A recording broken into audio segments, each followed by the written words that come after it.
ஸ்ரீபெரும்புதூரில் உள்ள கண்ணாடி தயாரிக்கும் நிறுவனத்தில் முதலமைச்சர் விஜய் ஆய்வு மேற்கொண்டார். ஒரக்கடம் நிசான் கார் தயாரிப்பு நிறுவனத்தில் முதலமைச்சர் விஜய் ஆய்வு செய்தார். சாலையோரம் திரண்டிருந்த பொதுமக்கள் முதலமைச்சருக்கு உற்சாக வரவேற்பு அளித்தனர்.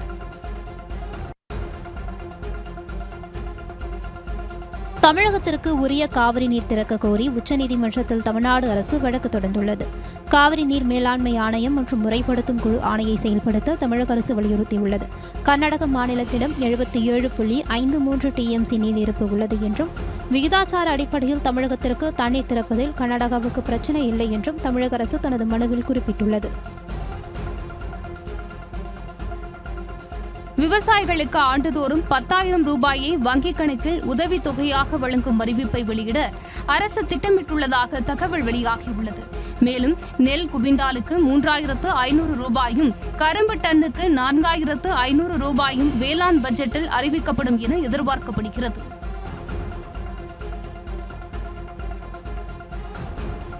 அரசு பள்ளியில் பயின்று அரசு கல்லூரிகளில் சேரக்கூடிய மாணவர்களுக்கு 8,000 ரூபாய் வழங்குவது உள்ளிட்ட திட்டங்களை வரும் பட்ஜெட்டில் அறிவிக்க தமிழக அரசு திட்டமிட்டுள்ளதாக தகவல் வெளியாகியுள்ளது. வரும் 5ஆம் தேதி தாவேக அரசு தனது முதல் பட்ஜெட்டை தாக்கல் செய்ய உள்ளது. இந்த நிலையில் அரசு பள்ளியில் பயின்று தொழிற்கல்வி சேரும் மாணவர்களுக்கு தற்பொழுது உள்ள 7.5% இடஒதுக்கீட்டை 10% உயர்த்துவது உள்ளிட்ட அறிவிப்புகளும் வெளியாக உள்ளதாக கூறப்படுகிறது.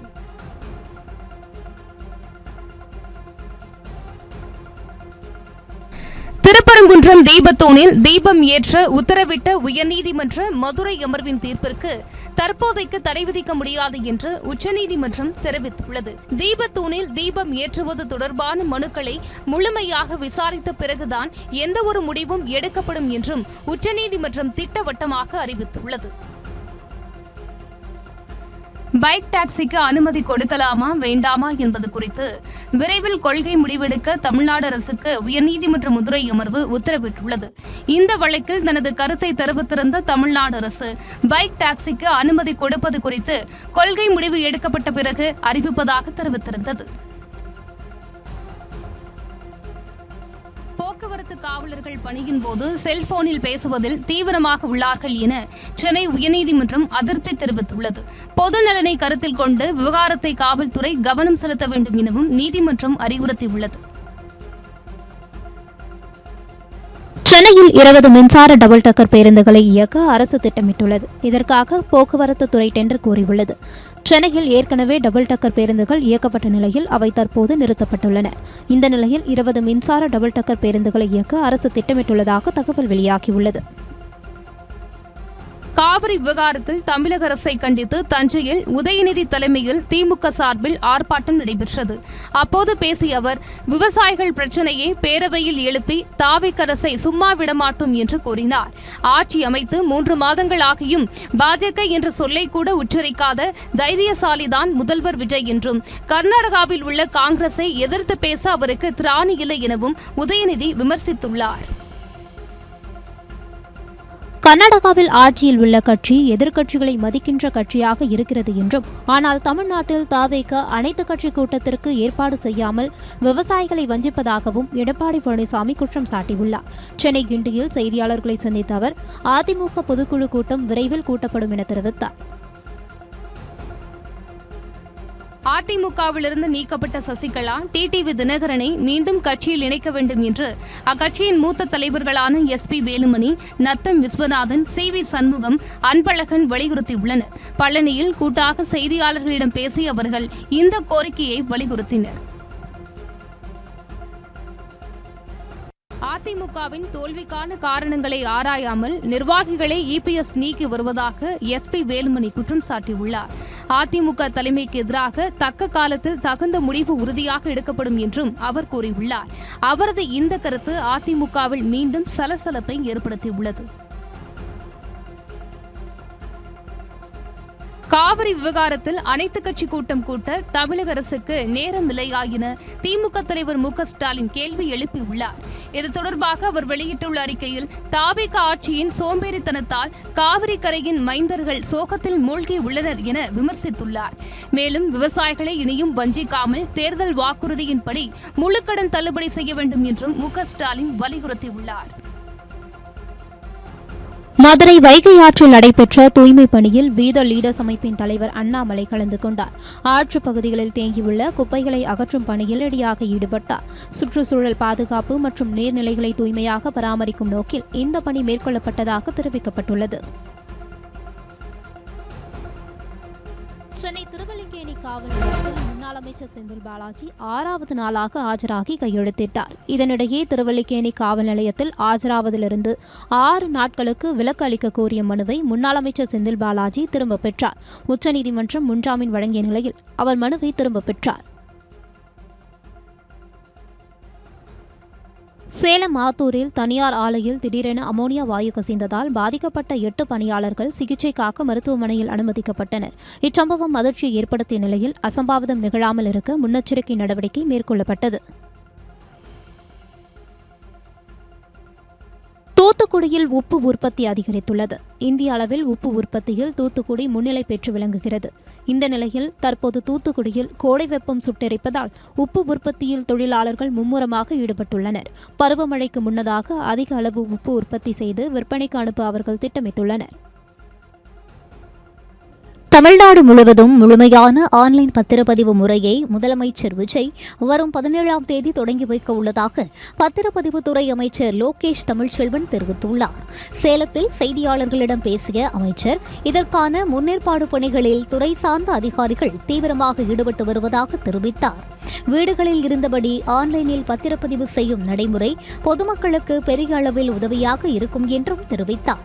முன்னதாக சேலம் அம்மாப்பேட்டை அருகே தனியார் பள்ளியில் நடைபெற்ற விளையாட்டு விழாவை தொடங்கி வைத்த அமைச்சர் லோகேஷ் தமிழ்ச்செல்வன் கயிறு இழுத்தல் போட்டியில் பங்கேற்ற போது கயிறு திடீரென அறுந்து விழுந்ததால் அவர் நிலை தடுமாறி கீழே விழுந்தார். இதனால் அங்கு பரபரப்பு ஏற்பட்டது.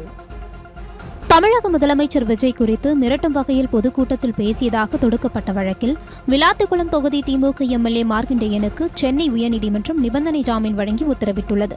இனிமேல் மிரட்டும் வகையிலான பேச்சுகளை பேசப்போவதில்லை என நீதிமன்றத்தில் உறுதியளிக்குமாறும் தினமும் போலீசில் ஆஜராக வேண்டும் எனவும் அவருக்கு நிபந்தனை விதித்து ஜாமீன் வழங்கியுள்ளது.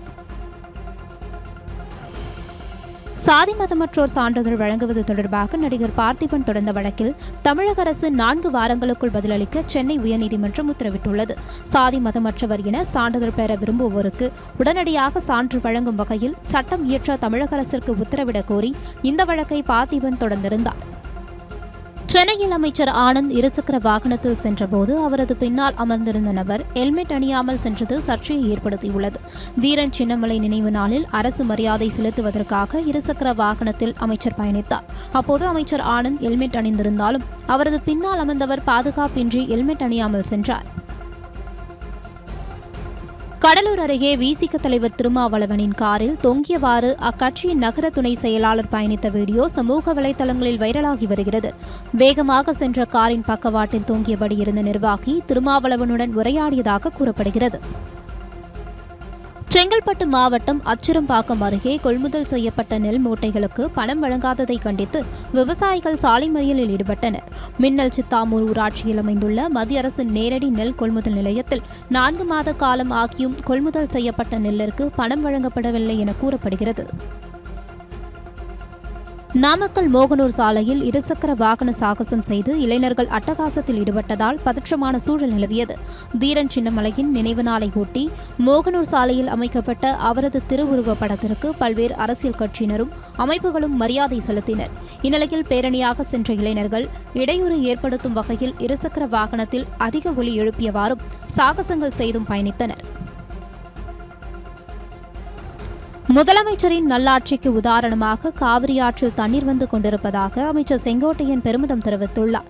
செய்தியாளர்களிடம் பேசிய அவர் முதலமைச்சர் விஜய் பொறுப்பேற்ற பிறகு காவிரி ஆற்றில் உபரி நீர் வருவதாகவும் அனைத்து அணைகளும் நிரம்பும் நிலையில் உள்ளதாகவும் தெரிவித்தார். காஞ்சிபுரம் மாவட்டம் சுங்குவாச்சத்திரம் அருகே மதுபோதையில் கத்தியை காட்டி மிரட்டிய வடமாநில இளைஞரை பொதுமக்கள் பிடித்து போலீசாரிடம் ஒப்படைத்தனர். திருமங்கலம் பகுதியில் உள்ள டாஸ்மாக் மதுக்கடையில் மது குடித்த வடமாநில இளைஞர் தான் வைத்திருந்த கத்தியை காட்டி அவ்வழியாக செல்வோரை மிரட்டியதாக தெரிகிறது.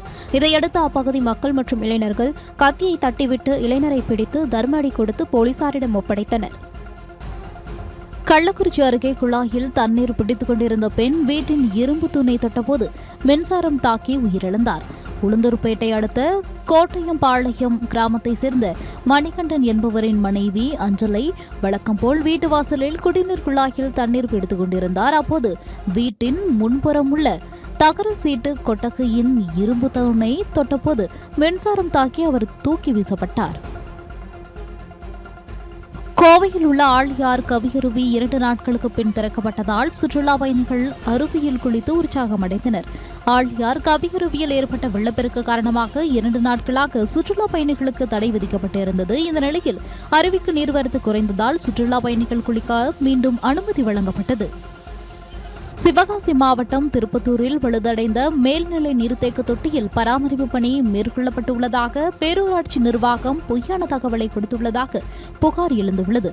தொட்டியை சரி செய்ய முதலமைச்சரின் தனிப்பிரிவுக்கு புகார் மனு அளிக்கப்பட்ட நிலையில் நீர்நிலை தொட்டி பார்க்கப்பட்டு சரி செய்யப்பட்டுள்ளதாக பேரூராட்சி நிர்வாகம் சார்பில் பதில் மனு அளிக்கப்பட்டதால் அப்பகுதி மக்கள் அதிர்ச்சி அடைந்தனர். கள்ளக்குறிச்சி அரசு மருத்துவமனையில் தவறான சிகிச்சையால் பிரசவத்தின் போது பெண் உயிரிழந்ததாக கூறி உறவினர்கள் வாக்குவாதத்தில் ஈடுபட்டதால் பரபரப்பு ஏற்பட்டது. பெரம்பலூரை சேர்ந்த மதியழகனின் மனைவி ஸ்வேதா 2வது பிரசவத்திற்காக தாய் வீட்டிற்கு வந்தார். தொடர்ந்து ஆகஸ்ட் 1ஆம் தேதி கள்ளக்குறிச்சி அரசு மகப்பேறு மருத்துவமனையில் அனுமதிக்கப்பட்ட அவருக்கு ஆண் குழந்தை பிறந்தது. அப்போது இரத்தப்போக்கு அதிகம் ஏற்பட்டு ஸ்வேதா உயிரிழந்ததாக மருத்துவர்கள் தெரிவித்தனர். திண்டுக்கல் மாவட்டம் மேட்டுப்பட்டிப்பேட்டை சாலையில் உள்ள மரக்குடோனில் ஏற்பட்ட தீ விபத்தில் 1.5 கோடி ரூபாய் மதிப்பிலான தேக்கு மரங்கள் தீயில் கருகின. மேட்டுப்பட்டிப்பேட்டை சாலையில் அமைந்துள்ள முருகன் என்பவருக்கு சொந்தமான மரக்குடோனில் அதிகாலை தீ விபத்து ஏற்பட்டது. தகவல் அறிந்து வந்த தீயணைப்புத் துறையினர் 2 மணி நேரம் போராடி தீயை அணைத்தனர். சென்னை போரூர் அருகே ஃபேன்சி ஸ்டோருக்கு வாடிக்கையாளர் போல் கடைக்கு வந்து கவரிங் நகைகளை பெண் திருடி சென்ற சம்பவம் அதிர்ச்சியை ஏற்படுத்தியுள்ளது. காரம்பாக்கம் பகுதியில் அமைந்துள்ள ஃபேன்சி ஸ்டோருக்கு சைக்கிளில் வந்த பெண் ஒருவர் வெகு நேரம் கடையில் இருந்து பொருட்களை பார்த்துக் கொண்டிருந்தார். ஆனால் பொருட்கள் எதுவும் வாங்காமல் சென்றதால் சந்தேகமடைந்த உரிமையாளர் சிசிடிவி காட்சியை சோதனை செய்தபோது அவர் கவரிங் நகைகளை திருடி சென்றது தெரியவந்தது. தருமபுரி மாவட்டம் ஒகேனக்கலில் ஆடிப்பெருக்கு விழாவை ஒட்டி 19 கோடியே 63 லட்சம் மதிப்பிலான நலத்திட்டங்களை வீட்டுவசதித்துறை அமைச்சர் ராஜ்குமார் வழங்கினார். ஆண்டுதோறும் ஆடிப்பெருக்கு விழா ஒகேனக்கலில் அரசு விழாவாக கொண்டாடப்பட்டு வருகிறது. அந்த வகையில் இந்த ஆண்டு நடைபெற்ற விழாவில் தமிழக வீட்டுவசதித்துறை அமைச்சர் ராஜ்குமார் கலந்து கொண்டு 1910 பயனாளிகளுக்கு 19 கோடியே 63 லட்சம் ரூபாய் மதிப்பிலான நலத்திட்ட உதவிகளை வழங்கினார். குமரி மாவட்டம் கொல்லங்கோடு அருகே கிணற்றில் விழுந்த பள்ளி மாணவியை தீயணைப்புத் துறையினர் மீட்டனர். நடைக்காவு பகுதியைச் சேர்ந்த ராஜன் என்பவரின் மகள் அப்பகுதியில் உள்ள பள்ளியில் 11ஆம் வகுப்பு படித்து வருகிறார். வீட்டின் அருகே இருந்த கிணற்றில் சிறுமி தவறி விழுந்ததாக கூறப்படுகிறது. இதைக் கண்டு அதிர்ச்சியடைந்த பெற்றோர் கூச்சலிட்டனர். அப்போது அவ்வழியே வந்த ஓய்வு பெற்ற ஆசிரியர் கிணற்றில் குதித்து சிறுமியை காப்பாற்ற முயன்றார். அதற்குள் சம்பவ இடத்திற்கு வந்த தீயணைப்புத் துறையினர் வளைக்கூடையை பயன்படுத்தி சிறுமியை மீட்டு ஆம்புலன்ஸ் மூலம் குளித்துறை அரசு மருத்துவமனைக்கு அனுப்பி வைத்தனர். குமரியின் மேற்கு அரபிக்கடல் பகுதியில் வீசிய சூறைக்காற்றால் நாட்டுப்படகு கவிழ்ந்து கடலில் சிக்கிய கேரள மாநில மீனவரை குமரி மீனவர்கள் மீட்டனர். குமரி அருகே மேற்கு அரபிக்கடலோர பகுதிகளில் இரவில் சூறாவளி காற்றுடன் கனமழை பெய்த நிலையில் ஆழ்கடலில் மீன்பிடித்துக் கொண்டிருந்த கேரள மாநில மீனவரின் நாட்டுப்படகு சூறாவளி காற்றில் சிக்கி கடலில் கவிழ்ந்தது. இந்த படகில் இருந்த கேரள மீனவர் படகின் மேல் அமர்ந்தபடி தவித்துக் கொண்டிருந்தார். அப்போது அந்த பகுதிக்கு மீன்பிடிக்க சென்ற குமரி மாவட்ட மீனவர்கள் கேரள மீனவரை பத்திரமாக மீட்டு தேங்காய்பட்டணம் துறைமுகத்திற்கு அழைத்து வந்தனர். பின்னர் அங்கிருந்து கேரள மீனவரை அவரது சொந்த ஊருக்கு குமரி மாவட்ட மீனவர்கள் அனுப்பி வைத்தனர். திருப்புல்லானி காவல் நிலைய எல்லைக்குட்பட்ட பகுதியில் கடத்தப்பட்ட ஷேக் நஸ்ருதீன் என்பவரை போலீசார் 24 மணி நேரத்தில் மீட்டனர். ராமநாதபுரம் மாவட்ட எஸ்பி சதீஷ் தலைமை போலீசார் அதிரடி நடவடிக்கை மேற்கொண்டு கடத்தப்பட்ட நபரை மீட்டனர். இந்த வழக்கில் தொடர்புடைய நபரில் 7 பேர் கைது செய்யப்பட்டுள்ளனர்.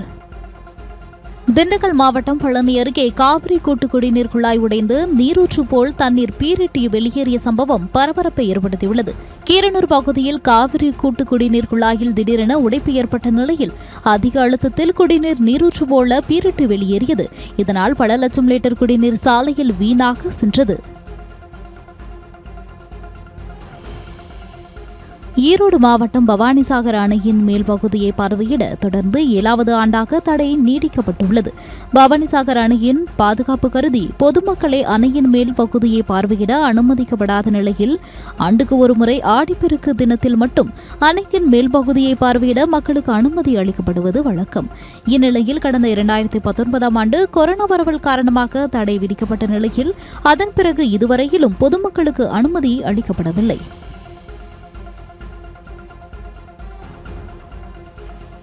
கேரளாவின் மலப்புரம் மாவட்டத்தில் திடீரென மண் சரிவு ஏற்பட்ட நிலையில் அதன் பதைக்கும் வீடியோ காட்சி வெளியாகியுள்ளது. மலப்புரம் மாவட்டத்தில் உள்ள பாலக்காடு நடுக்காணி பகுதியில் திடீரென ஏற்பட்ட மண் சரிவால் மக்கள் அலறியடித்து ஓடினர். அதிர்ஷ்டவசமாக உயிரிழப்பு எதுவும் ஏற்படவில்லை. இந்த பதைக்க வைக்கும் காட்சிகள் தற்போது வைரலாகி பரபரப்பை ஏற்படுத்தியுள்ளது. கிருஷ்ணகிரியில் நடந்து வரும் அகில இந்திய மாங்கனி கண்காட்சியில் நடைபெற்ற நாய் கண்காட்சியில் 172 நாய்கள் பங்கேற்றன. அப்போது வெற்றி பெற்ற நாய்களின் உரிமையாளர்களுக்கு பரிசுகள் மற்றும் கோப்பைகள் வழங்கப்பட்டன. போட்டியில் பங்கேற்ற நாய்களுக்கு கேடயங்கள் மற்றும் பாராட்டு சான்றிதழ்கள் வழங்கப்பட்டன. தஞ்சாவூர் மாவட்டம் ஒரத்தநாடு அருகே அரசு ஆரம்ப சுகாதார நிலையத்தில் மருத்துவ பணியாளர்கள் வராத காரணத்தால் நோயாளிகள் அவதிக்குள்ளாகினர். தெலங்கன்குடிக்காடு அரசு ஆரம்ப சுகாதார நிலையத்தில் சுமார் 45 நிமிடங்களுக்கு மேலாக காத்திருந்த நோயாளிகள் இதுகுறித்து 104 மருத்துவ உதவி எண்ணை தொடர்பு கொண்டும் உரிய நடவடிக்கை எடுக்கப்படவில்லை என்று வேதனை தெரிவித்தனர். திண்டுக்கல் மாவட்டம் பழனி தண்டாயுதபாணி சுவாமி கோவிலில் வார விடுமுறை மற்றும் ஆடிப்பெருக்கு விழாவை முன்னிட்டு பக்தர்களின் கூட்டம் அலைமோதியது. பக்தர்கள் கூட்டம் அதிகமாக இருந்ததால் மலைக்கோவிலில் சுவாமி தரிசனம் செய்ய சுமார் 2 மணி நேரம் வரிசையில் காத்திருக்க வேண்டிய நிலை காணப்பட்டது. ரோப் கார் பராமரிப்பு பணிக்காக நிறுத்தப்பட்டுள்ளதால் விஞ்ச் மூலம் செல்ல பக்தர்கள் நீண்ட நேரம் காத்திருந்தனர். சபரிமலை ஐயப்பன் கோவிலில் நிறை புத்தரசி பூஜை நடைபெற்றது. இதையொட்டி சபரிமலை ஐயப்பன் கோவில் நடை திங்கட்கிழமை திறக்கப்பட்டது. இந்நிலையில் பத்தனம்திட்டா மாவட்டத்தில் கனமழை பெய்து பம்பை ஆற்றில் வெள்ளப்பெருக்கு ஏற்பட்டுள்ளதால் பக்தர்கள் இப்பூஜையில் கலந்து கொள்வதை தவிர்க்குமாறு தேவஸ்வம் போர்டு அறிவுறுத்தியது. இதனால் பக்தர்கள் கூட்டம் குறைவாகவே காணப்பட்டது. தாவிக ஊடகம் மற்றும் செய்தி தொடர்பாணி நிர்வாகிகளாக அமைச்சர்கள் நியமிக்கப்பட்டுள்ளனர். முதன்மை செய்தி தொடர்பாளராக அமைச்சர்கள் நிர்மல்குமார், ராஜ்மோகன் நியமிக்கப்பட்டுள்ளனர். மேலும் மாற்றுக் கட்சியிலிருந்து தாவிகாவிற்கு வந்த சி மகேந்திரன், கலைராஜன், சசிரேகா உள்ளிட்டோருக்கும் பொறுப்பு வழங்கப்பட்டுள்ளது. திருப்பத்தூர் மாவட்டம் சிங்காரப்பேட்டை காப்புக்காடு பகுதியில் சருகுமானை வேட்டையாடிய 2 பேரை வனத்துறையினர் கைது செய்தனர். ஜவ்வாதுமலை அருகே சிங்காரப்பேட்டை வனச்சரக பகுதியில் வனத்துறையினர் ரோந்து பணியில் ஈடுபட்டபோது காப்புக்காட்டு பகுதியில் 2 பேர் நாட்டு துப்பாக்கி மூலம் சருகுமானை வேட்டையாடி சென்றனர். அப்போது அவர்களை மடக்கி பிடித்து வனத்துறையினர் கைது செய்ததோடு அவர்களிடமிருந்து 2 நாட்டு துப்பாக்கிகள் மற்றும் உயிரிழந்த மானை பறிமுதல் செய்தனர். நீலகிரி மாவட்டம் கூடலூர் அருகே தேயிலை தோட்டத்தில் தூங்கிக் கொண்டிருந்த யானை இறந்துவிட்டதாக நினைத்து அருகில் சென்றவர்கள் அலறி எடுத்துக்கொண்டு ஓடிய சம்பவம் பரபரப்பை ஏற்படுத்தியுள்ளது. நாடுகாணி பாண்டியாறு டான்டி தேயிலை தோட்டத்தில் யானை தூங்கிக் கொண்டிருந்தது. அதனை பார்த்த தேயிலை தோட்ட தொழிலாளர்கள் யானை இறந்துவிட்டதாக எண்ணி அருகில் சென்றனர். ஆனால் யானை உறங்கிக் கொண்டு மூச்சு விடுவதை பார்த்த தொழிலாளர்கள் அதிர்ச்சியடைந்து அந்த பகுதியில் இருந்து ஓட்டம் பிடித்தனர். காதல் என்பது திருமணம் வரை மட்டுமல்ல, வாழ்நாள் முழுவதும் மாறாமல் தொடர வேண்டும் என நடிகர் சூர்யா தெரிவித்துள்ளார்.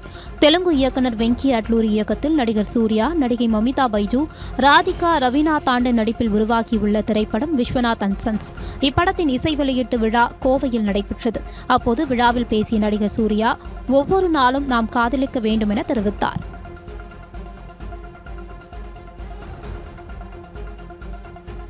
திருப்பதி ஏழுமலையான் கோவிலில் கடந்த மாதத்தில் மட்டும் 140 கோடியே 29 லட்சம் ரூபாய் அளவுக்கு உண்டியல் காணிக்கை பெறப்பட்டுள்ளது. கடந்த ஜூலை மாதத்தில் 24 லட்சம் பக்தர்கள் சுவாமி தரிசனம் செய்ததாகவும் உண்டியலில் 140 கோடியே 29 லட்சம் ரூபாயை காணிக்கையாக பக்தர்கள் செலுத்தியதாகவும் தேவஸ்தானம் தெரிவித்துள்ளது. அதேபோல் 10,58,000 பக்தர்கள் மொட்டையடித்து தலைமுடி காணிக்கை செலுத்தியதாகவும் தெரிவிக்கப்பட்டுள்ளது. பிரதமர் மோடி தனது மகளை தத்தெடுத்து நல்வழிப்படுத்த வேண்டும் என சர்ச்சைக்குள்ளான சிறுமியின் தாயார் கோரிக்கை விடுத்துள்ளார். டெல்லியில் நடந்த போராட்டத்தில் பங்கேற்ற சிறுமி ஒருவர் பிரதமர் மோடி குறித்து மிகவும் சர்ச்சைக்குரிய வகையில் பேசியிருந்தார். பின்னர் சிறுமியும் மன்னிப்பு கோரி வீடியோ வெளியிட்டார். எனினும் தனது மகளுக்கு தொடர்ந்து மிரட்டல்கள் வருவதாக சிறுமியின் தாயார் வேதனை தெரிவித்துள்ளார். பெண் வீராங்கனைக்கு பாலியல் துன்புறுத்தல் அளித்த வழக்கிலிருந்து பாஜக முன்னாள் எம்பி பிரிஜ் பூஷன் சிங் விடுதலை செய்யப்பட்டுள்ளார். கடந்த 2023ஆம் ஆண்டு முன்னணி மகளிர் மல்யுத்த வீராங்கனைகள் பிரிஜ் பூஷன் சிங் மீது பாலியல் தொல்லை குற்றச்சாட்டுகளை முன்வைத்தனர். இதற்கு நாடு முழுவதும் கண்டன குரல்கள் எழுந்தன. இது தொடர்பாக நீதிமன்றத்தில் விசாரணை நடைபெற்று வந்த நிலையில் தற்போது பிரிஜ் பூஷன் சிங் விடுவிக்கப்பட்டார். இந்தியாவில் தஞ்சமடைந்த வங்கதேச முன்னாள் பிரதமர் ஷேக் ஹசீனா 2 ஆண்டுகளுக்கு பிறகு முதல் முறையாக பொதுவெளியில் பேச இருக்கிறார். வங்கதேசத்தில் மாணவர்கள் போராட்டம் காரணமாக முன்னாள் பிரதமர் ஷேக் ஹசீனா இந்தியாவில் தஞ்சம் புகுந்தார். அவர் மீது பல்வேறு வழக்குகள் நிலுவையில் இருக்கும் நிலையில் ஒரு வழக்கில் மரண தண்டனை விதிக்கப்பட்டுள்ளது. இந்த நிலையில் ஆகஸ்ட் 5ஆம் தேதி டெல்லியில் நடைபெறும் நிகழ்ச்சியில் பங்கேற்கும் ஹசீனா பேசவுள்ளார். பீகார் மாநிலம் பங்கிப்பூர் இடைத்தேர்தலில் தேர்தல் வியூக வகுப்பாளர் பிரசாந்த் கிஷோர் வெற்றி பெற்றுள்ளார். பாஜக தேசிய தலைவர் நிதின் நபீன் தொகுதியில் வெற்றி பெற்று பாஜகவிற்கு அதிர்ச்சி ஏற்படுத்தியுள்ளார். பாஜக முன்னாள் எம்பி பிரிஜ் பூஷன் விடுதலை செய்யப்பட்டதற்கு எதிர்க்கட்சிகள் கடும் கண்டனம் தெரிவித்துள்ளனர். பிரிஜ் பூஷன் செல்வாக்கால் பெண் வீராங்கனைகளின் புகார்கள் வலுக்கட்டாயமாக வாபஸ் பெறப்பட்டதாக புகார் எழுந்துள்ளது. விடுதலையை எதிர்த்து மேல்முறையீடு செய்வதாகவும் மல்யுத்த வீராங்கனை வினேஷ் போகத் தெரிவித்துள்ளார். அஜித் நடிக்கவுள்ள புதிய திரைப்படத்தின் பெயர் வெளியாகியுள்ளது. ஆதிக் ரவிச்சந்திரன் இயக்கத்தில் அஜித் நடிக்கும் புதிய படத்திற்கு டேர் டெவில் என பெயரிடப்பட்டுள்ளது. அஜித் மனைவி ஷாலினி தயாரிப்பில் இந்த படத்திற்கு அனிருத் இசையமைக்க உள்ளதாகவும் அறிவிக்கப்பட்டுள்ளது.